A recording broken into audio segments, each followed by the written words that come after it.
Oke, assalamualaikum warahmatullahi wabarakatuh. Salam berjumpa kembali ya untuk teman-teman. Oke, untuk pada video kali ini ya teman-teman nampak ini kita bahas kuil lagi ya. Kuil untuk motor injeksi pada khususnya. Jadi kita akan coba bandingkan apa perbedaan kuil injeksi dan kuil karbu ya, bagaimana ngeceknya biar teman-teman gak salah pasang.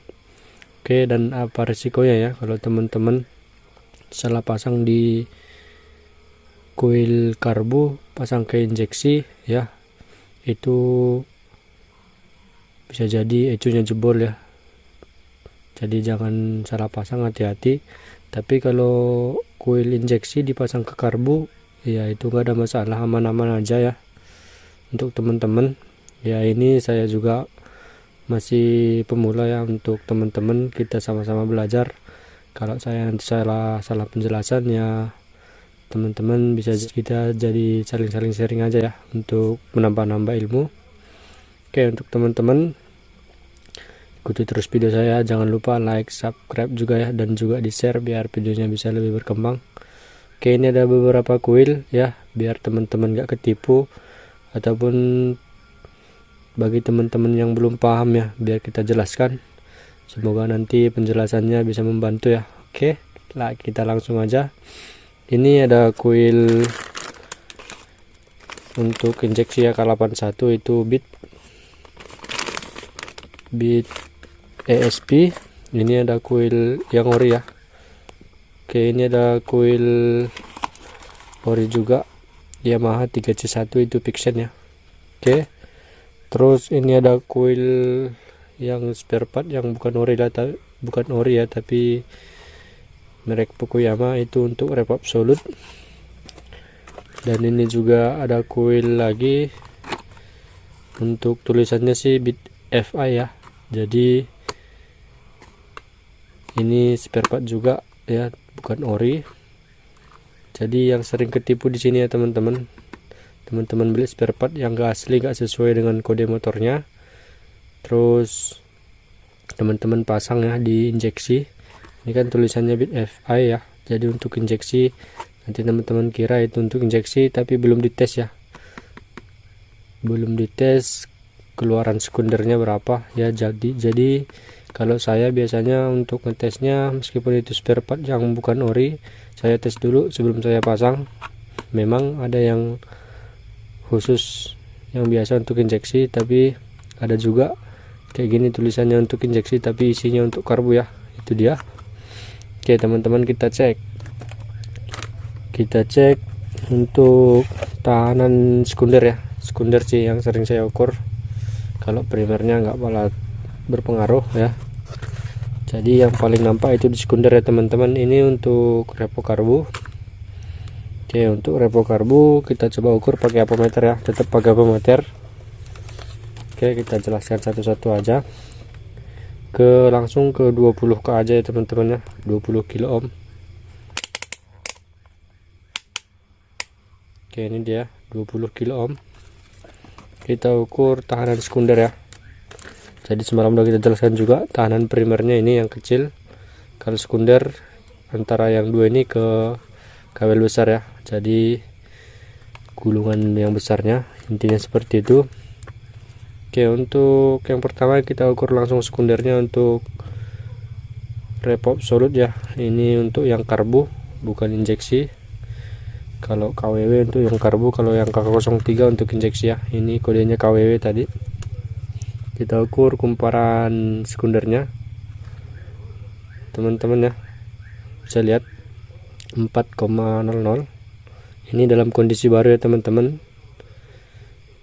Oke, ini untuk yang karbu. Sekarang kita ukur untuk yang injeksi ya, tadi 4. Terus kita ukur yang injeksi K81 yang ori ya, yang original. Kita ukur untuk tetap jadi 20k untuk 20 kilo ohm untuk skalanya, enggak kita rubah. Kita ukur untuk tegangan primernya, tahanan primernya, tahanan sekunder. Kita ukur tahanan sekunder untuk bit ataupun K81 ya. Ini dia 9,15 ohm, 9000 ya, 9000 kilo ohm untuk skalanya. Jadi kita baca aja untuk 9,16. Oke. Jadi tadi itu 4, ini udah 9, ya. Itu untuk yang injeksi ya teman-teman. Ini untuk yang injeksi. Oke teman-teman, untuk pengukuran tahanan sekundernya itu bisa dibolak-balik ya untuk ini. Jadi teman-teman bisa taruh di sini. Ya, kita cek nilainya. Ini dia ya. 9,3, 9,2. Ataupun teman-teman balik yang ini ke sini ya. Oke, kita ukur tahanannya biasanya tetap sama, nggak berubah ya.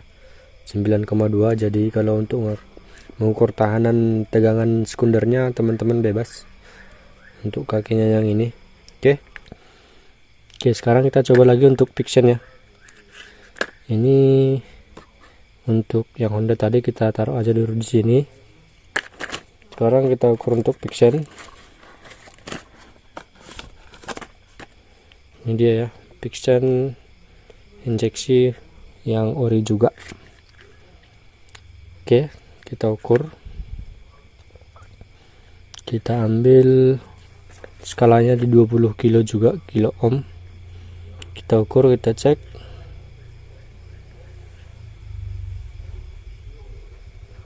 Itu dia ya. Dia nyampe 11,11 juga ya. Jadi lebih tinggi untuk tahanannya daripada Honda yang injeksi ya. 11. Tahanan sekundernya itu lebih besar daripada karburator ya. Jadi teman-teman, itu perbedaan paling inti.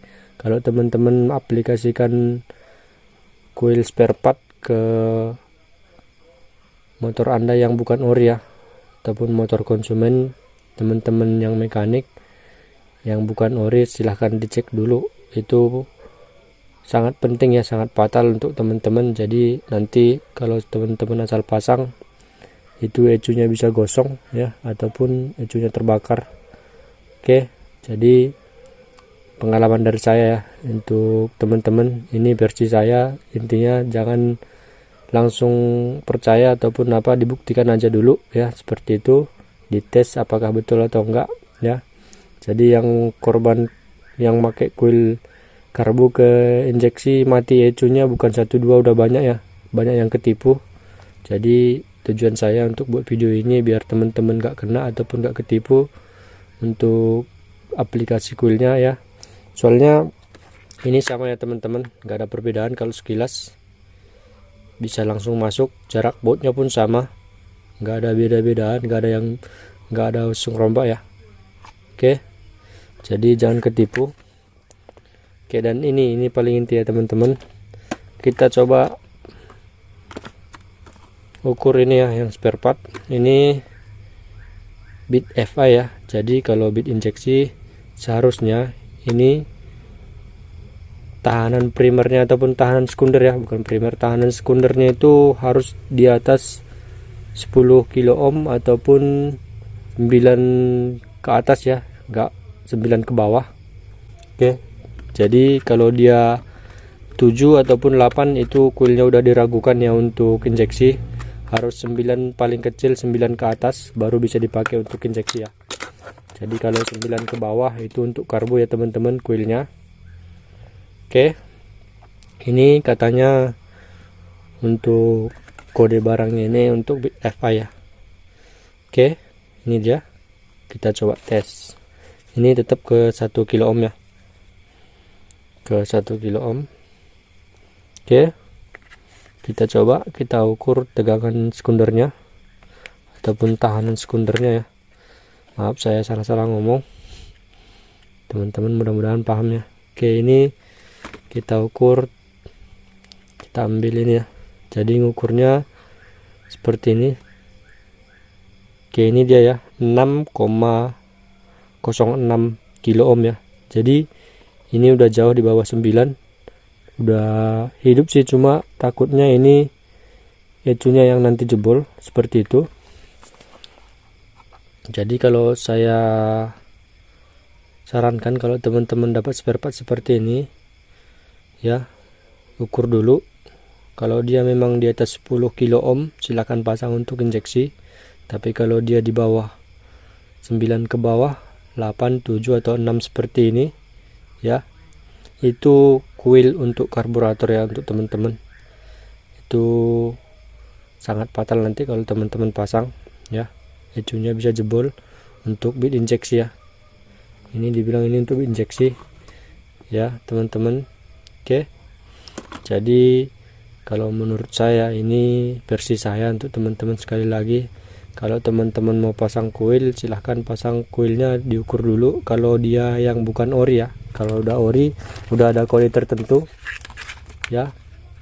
Kalau untuk kuil injeksi biasanya nih teman-teman ya, kalaupun untuk K81, K03 yang repo injeksi, K41 ataupun yang sejenis injeksi yang ada kode-kodenya, tetap ini ada tulisannya MP3 ya. Semua ada ini sama. Jadi makanya kalau untuk injeksi semua, kalau yang ori sama sih, bebas dipasang untuk apa aja, bebas. Maupun ini ke CBR sama ya, bisa diaplikasikan juga, asalkan dia jangan kuil karburator aja ya teman-teman. Biasanya nanti ecunya bisa meledak. Oke, itu dia. Jadi dia ini untuk karbu, makanya saya tadi banding-bandingkan ya, biar teman-teman pada paham. Oke, kalau teman-teman kira-kira penjelasan saya kurang jelas ya, saya mohon maaf, saya juga masih belajar ya. Seperti itu untuk versi saya, cara mengukur kuil kalau teman-teman ganti kuil di injeksi ya. Ini untuk injeksi sih paling utama untuk tujuannya, biar gak salah pasang kuil ya. Oke teman-teman, mungkin itu aja sih yang perlu saya jelaskan ya untuk pemilihan kuil. Kalau dia nggak ori ya, yang biasa ya teman-teman ukur dulu. Tapi kalau yang udah ori seperti ini kayak macam Yamaha, udah ada kodenya 3C1, ataupun untuk Matic-nya juga bisa yang Yamaha Xeon ataupun Pixen 3C1 bisa diaplikasikan ya untuk Pixen. Sekali lagi saya bilang, kalau kuil injeksi itu biasanya tahanan sekundernya itu di atas 10 ya, ataupun 9 ke atas. Jadi maksudnya kalau itu masih 9 masih bisa lah, masih bisa ditoleransi ya. Kalau 10 ke atas dia bagus. Kalau udah 9 ke bawah itu dia udah dikatakan meragukan ya teman-teman, seperti itu. Oke, kalau dipasang untuk karbu masih bisa ya. Kalau injeksi untuk karbu bisa, yang nggak bisa tadi yang karbu ke injeksi ya, seperti itu. Mudah-mudahan teman-teman gak bingung. Saya yang menjelaskan, saya juga hampir bingung ya. Oke, semoga teman-teman ini pengalaman ya. Ya mudah-mudahan bermanfaat videonya dan bisa membantu juga untuk teman-teman. Oke, ini kita simpan aja. Mungkin itu aja sih videonya yang paling penting ya. Jangan ketipu untuk spare part ini ya, seperti ini tulisannya untuk bit injeksi. Seharusnya itu tegangannya sama ya, sama yang ini, tapi tahanan sekundernya jauh beda ya. Ini 6 tadi, ini sampai 9, sekian, hampir 10 ya. Teman-teman bandingkan, bentuknya sama, nggak ada beda ya. Tapi kalau kita ukur ini jelas untuk karbu dan ini untuk injeksi ya. Oke, seperti itu teman-teman. Semoga bermanfaat, semoga bisa membantu teman-teman juga ya untuk menyelesaikan permasalahan di sepeda motor. Barangkali saya kurang jelas untuk menjelaskannya, silakan kita saling berbagi ilmu, ataupun saya salah dalam penjelasan, saya mohon maaf. Saya akhiri dulu videonya. Assalamualaikum warahmatullahi wabarakatuh.